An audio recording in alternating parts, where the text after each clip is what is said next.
Good evening. Welcome to Study Agora. आज हम देखते हैं कि जो करंट अफेयर की न्यूज़ है, रशिया ने अटैक किया है यूक्रेन पर। तो हम रीज़न पता करते हैं कि ऐसा क्यों हुआ, मतलब कि रशिया की क्या डिमांड्स थी और फ्यूचर में क्या है, क्या डिमांड्स होंगी रशिया की। तो ये हम देखते हैं, ठीक है। तो बेसिकली रशिया ने, आपको पता है, अटैक किया है, काफ़ी तरफ से अटैक किया है। ये बोला जाता है मिलिट्री पार्लेंस में कि 10 o'clock से 7 o'clock इसको डिफेंड करना बहुत मुश्किल होता है। तो वही अटैक हुआ है इस समय यूक्रेन पर, ठीक है। तो आप अगर देखेंगे, तो आप अगर ये एरिया देखिए, आप ज़रा इधर का, ये जो हमें पहले पता था कि जो डोनेस्क और ये लोहांस्क, ये जो एरिया है, यहाँ तो प्रो रशिया रेबल्स फाइटिंग कर रहे थे और यहाँ तो डिस्टर्बेंस था पहले। और 2014 में क्रीमिया को अनेक्स किया था, ये हमें पता है। लेकिन क्या हमें इसकी हिस्ट्री पता है कि ये कॉन्फ्लिक्ट क्यों हो रही है? तो इसकी हिस्ट्री मैं आपको बताऊंगा बेसिकली इसी मैप के थ्रू, और आगे भी एक मैप के थ्रू मैं आपको एक्सप्लेन करूंगा। बट बेसिकली अभी ये वाला जो मैप है, इसमें आप देख लीजिए कि कहाँ कहाँ से अटैक हुआ है, ठीक है। तो हमें पता है ये है कीव, जो है कैपिटल है यूक्रेन का, और मेजर सिटीज़ हैं ओडेसा, कीव, ठीक है, फिर हार्किव है, ठीक है, मारियोपोल पोर्ट सिटी है, ठीक है। तो यहाँ तो ये आप ये देखिए, जो एरिया है, ये सेपरेटिस्ट ने हेल्ड किया हुआ था, ठीक है। ये प्रो रशियन सेपरेटिस्ट थे, इन्होंने ये हेल्ड किया हुआ था, ठीक है। और हमें ये भी पता है कि अभी जो अटैक हुआ है वो बेलारूस से हुआ है अटैक, ठीक है। क्रीमिया से एंटर किए हैं फोर्सेस और उन्होंने ओडेसा पर काफ़ी अटैक किया है, ठीक है। फिर इधर से भी अटैक हुआ है, खार्किव की तरफ से भी अटैक हुआ है। तो काफ़ी अटैक है। मिलिट्री पार्लेंस में 10 o'clock से लेकर 7 o'clock बोला जाता है इस अटैक को। इसको डिफेंड करना बहुत मुश्किल होता है क्योंकि काफ़ी तरफ से अटैक होता है, इधर से भी होता है, इधर से भी होता है, इधर से भी होता है, ठीक है। तो अभी बेसिकली क्या है, जो रशियन आर्मी है वो जो है केवल 10 किलोमीटर दूर रह गई है सेंटर से, और हो सकता है कि अब कीव फाइनली सरेंडर कर दे, ठीक है। तो हमारे लिए इम्पोर्टेंट ये नहीं है, हमारे लिए इम्पोर्टेंट तो ये है कि हम ये कॉन्फ्लिक्ट हुई क्यों। तो इसको हम समझेंगे मैप के अंदर कि ये कॉन्फ्लिक्ट, इसका कनेक्शन वर्ल्ड वॉर से कैसे है, ठीक है। सोवियत यूनियन से इसका क्या कनेक्शन है, पैक्स अमेरिकाना क्या है, और आज की कंडीशन क्या है, ठीक है। तो आप देखिए, ये अटैक हो रहे हैं, ये फोर्सेस हैं, ये फोर्सेस हैं, ये लोगों ने शेल्टर लिया हुआ है क्योंकि काफ़ी बॉम्बिंग हुई है कीव और खार्किव और ओडेसा में, ठीक है। ये देखिए आप, ये कुछ सिविलियन पॉपुलेशंस पर भी अटैक हुए हैं। ये स्काई व्यू देख लीजिए आप, ये आर्मर्ड टैंक्स हैं, ठीक है। ये मेट्रो में, सबवे में शेल्टर लिया हुआ है लोगों ने, ठीक है। काफ़ी डिस्ट्रक्शन हुआ है। रशिया ने बेसिकली अपनी स्कैंदर मिसाइल्स यूज़ करी हैं, क्रूज़ और बैलिस्टिक मिसाइल्स, और उन्हें बेसिकली एक ब्लिट्सक्रीग टाइप का अटैक किया है, और विद इन उन्होंने जो है 30 आवर्स के अंदर काफ़ी जो है हम्बल कर दिया, शॉक एंड ऑ क्रिएट किया पूरे कंट्री के अंदर। और बेसिकली अब उनका उद्देश्य, मकसद क्या है, पहले तो हमें ये जानना है, फिर हम ये देखेंगे कॉन्फ्लिक्ट क्यों हुई। तो ये मैप मैंने आपको डाला हुआ है कॉन्फ्लिक्ट के लिए। अब आपको पता है कि वर्ल्ड वॉर से पहले, सेकेंड वर्ल्ड वॉर से पहले, जब सोवियत यूनियन में जो है स्टालिन था और जर्मनी के अंदर जो है हिटलर था, ठीक है। तो बेसिकली हुआ क्या था कि जब हिटलर इन्वेड कर रहा था ऑस्ट्रिया को, पोलैंड को, ठीक है, कैप्चर कर रहा था, तो इनडायरेक्टली स्टालिन और हिटलर की एक डील हुई थी कि हिटलर जो है सोवियत यूनियन पर अटैक नहीं करेगा, ठीक है। और जो भी कुछ एरिया था वो बाद में वो ट्रीटी के साथ डिवाइड करने वाले थे आपस में, ठीक है। लेकिन बाद में हमें पता है कि फिर हिटलर ने जो है सोवियत यूनियन पर अटैक कर दिया था, ठीक है। अब दिक्कत ये आती है कि ये जो यूक्रेन पार्ट था, ये यूक्रेन सोवियत यूनियन का ही पार्ट था, पहले इंडिपेंडेंट नहीं था, ठीक है, उसी का एक रिपब्लिक था। अब दिक्कत क्या हुई इसके साथ कि यूक्रेन में यहाँ ना एक लीडर आया, उसका नाम था स्टेपन बंदेरा। अब ये बेसिकली सेसेशनिस्ट टाइप का था, ठीक है, अलगावादी जिसको बोलते हैं हिंदी में। तो इसने क्या किया, इसने ये हिटलर के पास गया, इसने हिटलर से बोला कि आप मुझे फोर्सेस दीजिए, एमुनिशन दीजिए, गन्स दीजिए, तो मैं यूक्रेन को अलग कर दूंगा, इंडिपेंडेंट कर दूंगा सोवियत यूनियन से। ठीक है, तो हिटलर ने इसके साथ कोई टैसिट अंडरस्टैंडिंग बनाई। फिर क्या हुआ कि बाद में जब हिटलर ने अटैक किया तो हिटलर तो इन्हीं रास्तों से अंदर आया, यूक्रेन वाले रास्तों से ही अंदर आया। तो फिर ये स्टेपन बंदेरा है, ये बेसिकली रेड आर्मी से भी इसकी लड़ाई हुई और बाद में हिटलर से भी इसकी, नाजी जर्मनी से भी इसकी लड़ाई हुई। ठीक है, तो ये कॉन्फ्लिक्ट बेसिकली ये हो गया। ठीक है, अब क्या हुआ, अब ये मान लीजिए कि आप वर्ल्ड वॉर सेकंड ख़त्म हो गया। ठीक है, लेकिन अभी डिफरेंसेस बन गए थे इस एरिया के अंदर। जो ये वाला जो वेस्टर्न एरिया था वो थोड़ा राइट विंग डोमिनेटेड हो गया, और ये जो है क्योंकि यहाँ जो है लार्जली रशियन स्पीकिंग पॉपुलेशन थी, हार्किव में भी, क्राइमिया में भी, और ये डोनेस्क और लुगांस्क इधर। ठीक है, तो ये जो रशियन पॉपुलेशन है ये तो इनके टाइज तो रशिया के साथ ही बने। बाद में जब एंड में जब 1991 में जब सोवियत यूनियन कोलैप्स हो जाता है, तो अभी हम चलते हैं वर्ल्ड वॉर के आगे। वर्ल्ड वॉर हो गया है ख़त्म। ठीक है, अब यहाँ जो है कम्युनिस्ट पार्टी का रूल चल रहा है, स्टालिन इसको रूल कर रहा है सोवियत यूनियन को। ठीक है, लेकिन डिफरेंसेस आ गए हैं क्योंकि वो सेसेशनिस्ट स्टेपन बंदेरा के चक्कर में। अब होता क्या है कि जैसे ही हम आगे बढ़ते हैं तो आपको पता है कोल्ड वॉर शुरू हो जाता है। कोल्ड वॉर में दो पावर हैं। ठीक है, एक है आपका यूएसए और एक है आपका यूएसएसआर। ठीक है, यूएसए ने क्या किया, धीरे धीरे कोल्ड वॉर को अपने फेवर में कर लिया। अब कोल्ड वॉर में जब अपने फेवर में हो गया तो फाइनली ये जो है वॉर्सो जो पैक्ट हुआ, यहाँ नेटो बन गया था और यहाँ जो है वॉर्सो पैक्ट। ठीक है, तो फाइनली जब सोवियत यूनियन 1991 में कोलैप्स हुआ तो वॉर्सो पैक्ट तो डिज़ोल्व हो गया। अब ये जब डिज़ोल्व हो गया तो यूक्रेन हो गया 91 में इंडिपेंडेंट। अब लेकिन इसमें दो समस्याएं हुई, लोग बट गए। जो वेस्ट वाले लोग थे उनकी आइडियोलॉजी थोड़ी डिफरेंट हो गई, और जो ईस्टर्न पार्ट के जो लोग थे उनकी थोड़ी आइडियोलॉजी में डिफरेंस आ गया। ठीक है, अब इस आइडियोलॉजी, लेकिन क्योंकि कंट्री जो है इंडिपेंडेंट हो गया तो कुछ टाइम तो इसमें जो है डोमिनेंस चला जो है रशियन जो है लोगों का, जो पुराने जो इनके जो पीएम थे पोरोशेंको, जो फाइनली जब इसमें जो रेवोल्यूशन आया था यूक्रेन में, मैदान स्क्वायर रेवोल्यूशन अपराइजिंग कहते हैं उसको, फिर फाइनली वो जो है भाग के रशिया चला गया था। तो ये डिफरेंसेस तभी के हैं। ठीक है, उसके बाद जो है 2014 में हमें पता है क्रीमिया को अनेक्स कर लिया रशिया ने। अब समस्या यहीं शुरू होती है, एक कंट्री है, दो आइडियोलॉजी हैं। पहले एक आइडियोलॉजी लड़ रही थी तो दूसरी आइडियोलॉजी ने रेवोल्यूशन कर दिया। ठीक है, अब जो है दूसरी आइडियोलॉजी हावी हो गई। अब जो देखिए यहाँ जो स्टेपन बंदेरा वाली आइडियोलॉजी है ये थोड़े नाजी आइडियोलॉजी से थोड़े प्रभावित हैं, अपने आप को नियो नाजी बोलते हैं। इनकी एक ऑर्गेनाइजेशन है राइट सेक्टर। ठीक है, तो राइट सेक्टर का इशू है। फिर एजॉफ बटालियन, तो ये वही हाइल हिटलर करके जो है इनका वो है, सलाम करते हैं, ये उसी टाइप की इन्होंने आइडियोलॉजी बनाई थी।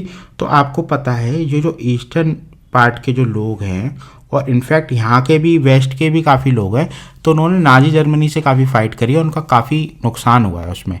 इनके रिश्तेदार, उनके फ्रेंड्स, इनके grand parents, they have died during the second world war. ठीक है, तो अब इस आइडियोलॉजी को कैसे वो हैंडल करें। जो राइट विंग और लेफ्ट विंग है वो बैलेंस नहीं क्रिएट हो पा रहा है यूक्रेन के अंदर, और ये ही वजह थी। इसके अलावा और भी वजह थी, बट ये एक आइडियोलॉजी सोशल एस्पेक्ट मैं आपको बता रहा हूँ। बाकी एक एस्पेक्ट और है। एक एस्पेक्ट ये है कि जब वॉर्सो पैक्ट टूट गया था, आपको पता है, तो फिर पैक्स अमेरिकाना हो गया कि अमेरिका जो है वर्ल्ड लीडर बन गया, और उसने धीरे धीरे करके जो पुराने जो है सोवियत रिपब्लिक्स थे, ठीक है, उन पे इन्फ्लुएंस डालना शुरू कर दिया। इन्फ्लुएंस इतना ज़्यादा डल गया कि अब यूक्रेन को भी नेटो में शामिल होने के लिए बात हो रही थी। यूक्रेन ने तो रेजोल्यूशन भी पास कर दिया था अपनी पार्लियामेंट में। तो बस यही उनसे गलती हो गई इधर ही कि वो ये समझ नहीं पाए कि ये सब जो है इतना इजी नहीं है करना, क्योंकि यहाँ रशिया का भी अपना इन्फ्लुएंस है। रशिया डिमांड करता है कि मुझे इन्फ्लुएंस चाहिए। मैं आपको बताता हूँ क्यों। बेसिकली है क्या, यूरोप के अंदर, टर्की के अंदर, जर्मनी के अंदर, बेल्जियम, ठीक है, स्वीडन, यहाँ ऑलरेडी नेटो के एलाइज ने न्यूक्लियर वेपन्स पॉइंट करे हुए हैं रशिया की तरफ। तो ये अगर यूक्रेन भी अगर नेटो का मेंबर बन जाता तो यूक्रेन की पोजीशंस भी इधर न्यूक्लियर वेपन्स आ जाते। अब ये जो न्यूक्लियर वेपन्स आ जाते इधर तो रशिया को बड़ी दिक्कत होती है इस एरिया को मैनेज करने के लिए, ठीक है। रशिया का इन्फ्लुएंस कम हो जाता, स्फीयर ऑफ इन्फ्लुएंस कम हो जाता, ठीक है। दूसरी सबसे बड़ी दिक्कत ये थी कि अगर रशिया का इन्फ्लुएंस कम हो जाता तो फिर बाकी के जो एरियाज़ हैं बेलारूस वगैरह, यहाँ भी इनका जो काफ़ी डोमिनेंस है इस समय रशिया का, वो भी खतरे में आ जाता। तो इसीलिए रशियंस का एक उद्देश्य ये भी था कि वो नेटो को कंटेन करें। दूसरा ये था कि जो इधर के एरियाज़ हैं दोनेत्स्क, डीपीआर, जो आज की तारीख में से डीपीआर बोल रहे हैं, लुहांस्क पीपल्स रिपब्लिक, इनको वो इंडिपेंडेंट करा देगा वॉर के बाद। क्रीमिया ऑलरेडी उसके पास है। अब वो देखिए अब आगे क्या होता है, ठीक है। यहाँ ओडेसा पड़ता है इधर, ठीक है। अब हमें ये पता चलेगा कि ये इधर मैरियोपोल है और ये है ओडेसा, ठीक है। तो अब पता चलेगा कि कहीं रशिया इसको तो एनेक्स नहीं करेगा। अब हम आगे देखते हैं कि रशिया की डिमांड क्या होगी। तो basically what could be Russia's demand, क्या डिमांड कर सकता है। मान लीजिए अगर आज वॉर ख़त्म होता है या कल होता है तो फिर क्या डिमांड होगी। सबसे पहले इस समय जो लड़ाई हो रही है वो हो रही है कि जो करंट गवर्नमेंट है उसको हटा दो। उसको कौन हेड कर रहा है, उसको हेड कर रहे हैं व्लादिमीर ज़ेलेंस्की, ठीक है। इनको हटा दो, इनको पिक्चर से आउट कर दो। दूसरी, मॉस्को के अंदर रशियन बैक्ड प्रो गवर्नमेंट बनाओ, ठीक है। उसको यूक्रेन के अंदर जो है मॉस्को बैक्ड गवर्नमेंट को लाओ। तीसरा जो है वो ये करेगा कि इंडिपेंडेंट जो रिपब्लिक्स हैं इनको रिकॉग्निशन मिलेगी, डोनेस्क और लुहांस्क। और ये जो रिकॉग्निशन है वो लार्जली ये ही देगा, जो यूक्रेन, जो मॉस्को बैक्ड यूक्रेनियन गवर्नमेंट बनेगी नेक्स्ट, वो ही इनको रिकॉग्निशन देगा, ठीक है, लेजिटिमेसी लाने के लिए। चौथा, वो ये बोलेगा कि no NATO influence in Ukraine, ठीक है। No NATO influence in Ukraine, किसी भी तरह की इन्फ्लुएंस नहीं होगी। चौथा, उसने अभी ये बोला है कि वो यूक्रेन पर पूरा ही कब्ज़ा नहीं करेगा, यूक्रेन को इंडिपेंडेंट बना रहने देगा, ठीक है। ये अभी रशियन फॉरेन मिनिस्टर सर्गे लेवरोव का बयान था, ठीक है। इसके हम आगे देखते हैं कि इसके बाद वो कहेगा डीमिलिटराइजेशन होना चाहिए यूक्रेन के अंदर, ठीक है। जैसे अगर आप व्लादिमीर पुतिन की स्पीच भी अगर सुनेंगे तो उन्होंने दो शब्द का यूज़ किया, एक डीमिलिटराइजेशन और एक डीनाजिफिकेशन, ठीक है। तो ये दोनों ही ये इसमें ऑब्जेक्टिव होंगे, क्योंकि ये जितने भी इनके जो नियो नाजी बटालियंस हैं, जैसे राइट सेक्टर हुआ, एजोव बटालियन हुए, ये सब डिसबैंड कर दिए जाएंगे, ठीक है। और फिर हो सकता है कि ये जो है मिलिशियास को भी डिसबैंड करें, ठीक है।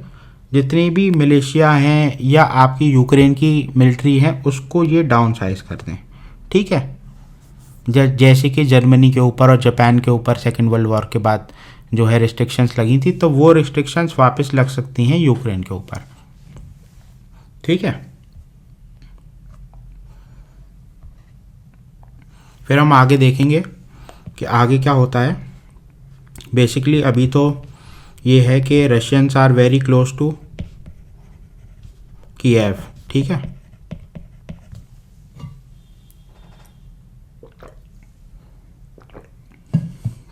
और मैंने आपको बता ही दिया कि डिमांड्स ये हो सकती हैं सारी, ये डिमांड्स सारी हो सकती हैं इस समय, और लार्जली आप देखना ये डिमांड्स होंगी।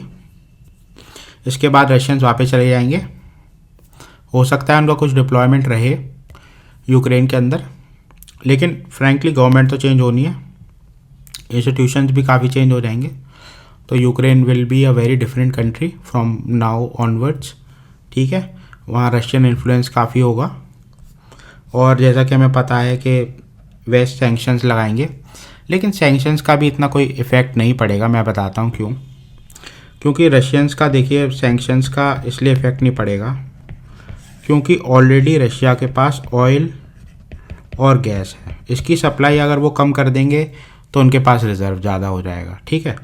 दूसरी है, उनके पास फॉरेन रिजर्व्स बहुत हैं इस समय, 600 बिलियन से भी ज़्यादा फॉरेन रिजर्व है उनके पास, ठीक है, इस समय, ठीक है। तीसरी बात सबसे बड़ी है कि उनके पास टेक है, बोथ मिलिट्री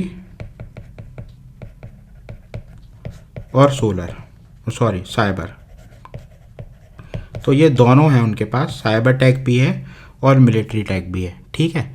इसीलिए वो क्या करेंगे, इसको सेल करेंगे, इसको ये एक्सपोर्ट करेंगे चाइना को। जैसे कि S-400 है, इंडिया ने भी S-400 लिया है, बाकी कामोव हेलीकॉप्टर्स हैं, मिसाइल्स हैं, ठीक है, वो उसको सेल करेंगे। इनफैक्ट वो अफ्रीका में भी सेल करेंगे, ठीक है।